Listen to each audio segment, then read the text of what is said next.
Hello students, welcome to our channel. இன்றைக்கி நம்ம பார்க்க போகிறது 10th maths exercise 1.3ல 8th some பார்க்க போகிறோம். என்ன கொடுத்துருக்காங்கன்னா எஃப் ஆஃப் எக்ஸ் கொடுத்துருக்காங்க. ஒரு ஃபங்க்ஷன் எஃப் டிஃபைன் பண்ணியிருக்காங்க. F of x equal to 3 minus 2x. So அதில் என்ன கொடுத்துருக்காங்க, ஒரு கண்டிஷன் கொடுத்துருக்காங்க. எஃப் ஆஃப் எக்ஸ் ஸ்கொயரும் f of x the whole ஸ்கொயரும் ஈக்குவல்னு கொடுத்துருக்காங்க. அப்படின்னா எக்ஸோட வேல்யூ என்ன?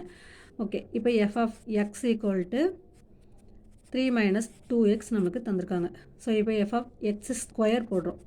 So f of x square போடுறோன்னா என்ன அர்த்தம், இங்கே எக்ஸுக்கு பதிலாக ஸ்கொயர் வரும். ஸோ 3 மைனஸ் 2x ஸ்கொயர் வரும். இங்கே f of x the whole square, இந்த ரெண்டுக்கும் டிஃப்ரென்ஸ் இருக்குது, நல்லா பார்த்துக்கோங்க. ஸோ இப்போ எஃப் ஆஃப் எக்ஸ் ஸ்கொயரும் f of x the whole ஸ்கொயரும் சேமாக.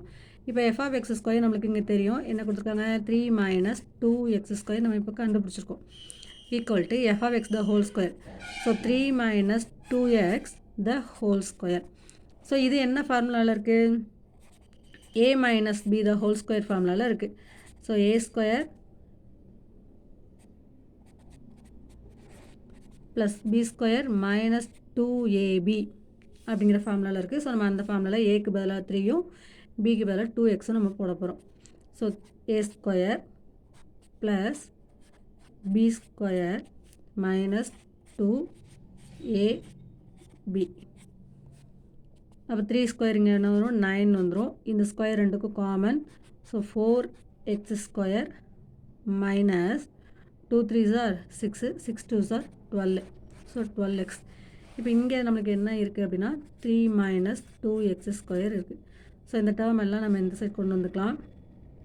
ஸோ மைனஸ் 2x ஸ்கொயர், இங்கே 4x ஸ்கொயர் இருக்கு இல்லையா, இங்கே வரும்போது நம்மளுக்கு மைனஸ் 4x ஸ்கொயராக இருக்கும். நெக்ஸ்ட்டு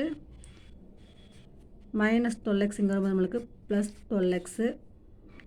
இங்கே நெக்ஸ்ட் நம்ம கான்ஸ்டன்ட் டேர்ம் தான் இருக்குது. So plus 3 minus 9 equal to 0. So இதில் என்ன வரும், மைனஸ் 6x ஸ்கொயர். ரெண்டுமே சேம் சைனு, அதனால் ஆட் தான் பண்ணணும். Plus 12x. இப்போ இங்கே பார்த்தீங்கன்னா சின்ன நம்பர்லேருந்து பெரிய நம்பர், ஸோ அதனால் மைனஸ் 6 ஈக்குவல் டு 0.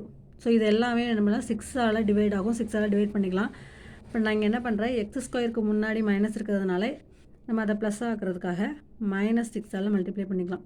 ஸோ பண்ணும்போது x square minus 2x plus 1 equal to 0. So இது okay, x square minus 2x plus 1 இருக்குது. ஸோ எக்ஸோட வேல்யூ வேணும் இல்லையா.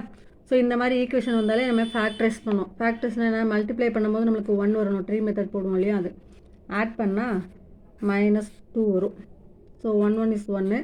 ஸோ மைனஸ் 2 வரதுனால ரெண்டு வேல்யூமே நம்மளுக்கு மைனஸ் 1ஆக இருக்கணும். ஸோ அப்போ ஆன்சர் என்ன எழுதுவோம், X minus 1, X minus 1 equal to 0. So எக்ஸோட வேல்யூ நம்மளுக்கு 1. இங்கே போட்டாலும் X minus 1 equal to 0, X equal to 1, X equal to 1. அவ்வளோதான்.